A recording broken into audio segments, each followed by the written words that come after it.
Welcome to homemade chef channel. ഇന്ന് ഞാൻ ഉണ്ടാക്കാൻ പോകുന്നത് വെണ്ടയ്ക്ക കൊണ്ടുള്ള ഒരു മസാലയാണ്. ഇത് വളരെ ഹെൽത്തിയും ടേസ്റ്റിയുമായിട്ടുള്ള ഒരു മസാലയാണ്. വെണ്ടയ്ക്ക മസാല ഉണ്ടാക്കാൻ വേണ്ടി വെണ്ടയ്ക്ക നന്നായി കഴുകി ഇതുപോലെ ചെറിയ പീസായി മുറിച്ചെടുക്കണം. ഒരു പാൻ അടുപ്പത്ത് വയ്ക്കാം. പാൻ ചൂടായതിനു ശേഷം അതിലോട്ട് കുറച്ച് വെളിച്ചെണ്ണ ഒഴിക്കുക.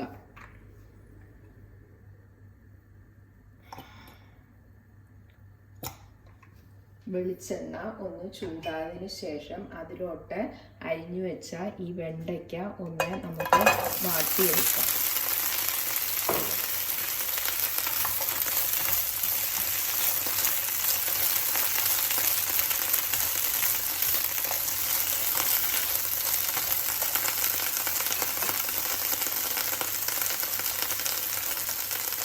അതിലോട്ട് ഒരു 1/4 ടീസ്പൂൺ ഉപ്പ് കൂടെ ഇടുക.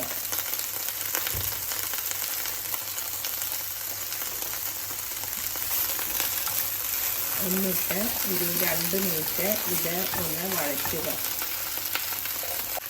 ഏകദേശം 2 മിനിറ്റോളമായി ഇത് നമുക്ക് ഒരു പാത്രത്തിലോട്ട് പകർത്തി വയ്ക്കാം.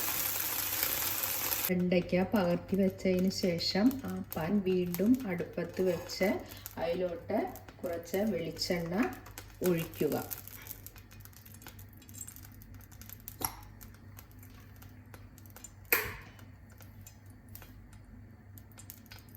വെളിച്ചെണ്ണ നന്നായി ചൂടായിട്ടുണ്ട്. അതിലോട്ട് 1/4 ടീസ്പൂൺ ജീരകം ഇടുക.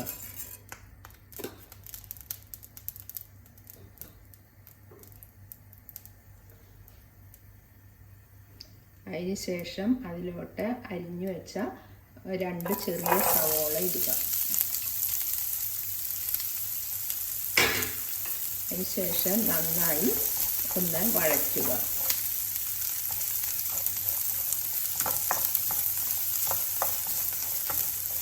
ഇത് ഒന്ന് നന്നായി വഴന്നവരെ നമുക്ക് വെയിറ്റ് ചെയ്യാം. സവാള ഒന്ന് വഴന്നു വന്നിട്ടുണ്ട്. ഇതിലോട്ട് 3 അല്ലി വെളുത്തുള്ളി ഇടുക. എന്നിട്ട് നന്നായി ഒന്നുകൂടെ വഴറ്റുക.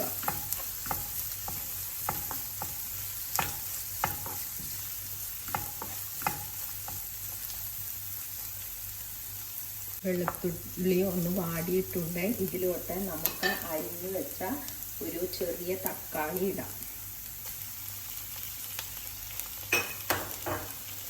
എന്നിട്ട് നന്നായി ഒന്ന് വഴറ്റുക. ഇതിലോട്ട് 1/4 ടീസ്പൂൺ ഉപ്പ് കൂടെ ഇട്ട് നന്നായി ഒരു 2 മിനിറ്റ് വഴറ്റുക. തക്കാളി ഏകദേശം വഴന്നു വന്നിട്ടുണ്ട്. ഇതിലോട്ട് നമുക്ക് 1/2 ടീസ്പൂൺ മഞ്ഞൾപ്പൊടി, 1 ടേബിൾ സ്പൂൺ മുളക് പൊടി നിങ്ങളുടെ എരിവിനനുസരിച്ച് കൂടുകയും കുറയ്ക്കുകയും ചെയ്യാം.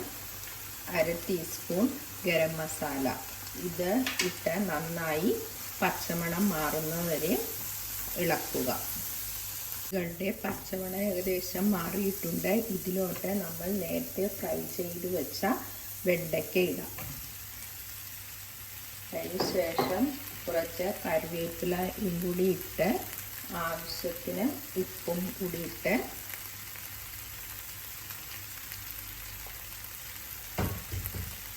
നന്നായി ഒന്ന് ഇളക്കുക.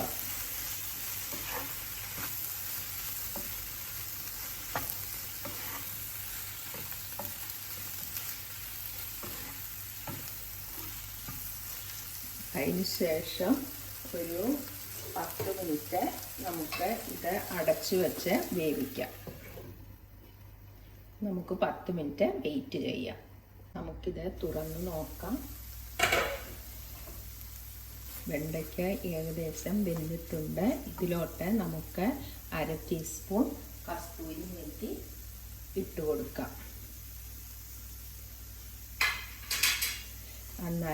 എന്നിട്ട് നന്നായി ഇളക്കി ഒരു 5 മിനിറ്റ് തുറന്നു വെച്ച് വേവിക്കാം. ഏകദേശം ഒരു 5 മിനിറ്റോളം ആയിട്ടുണ്ട്. അങ്ങനെ നമ്മുടെ വെണ്ടയ്ക്ക മസാല റെഡി ആയിട്ടുണ്ട്. നമുക്ക് ഇത് ഒരു പാത്രത്തിലോട്ട് പകർത്താം.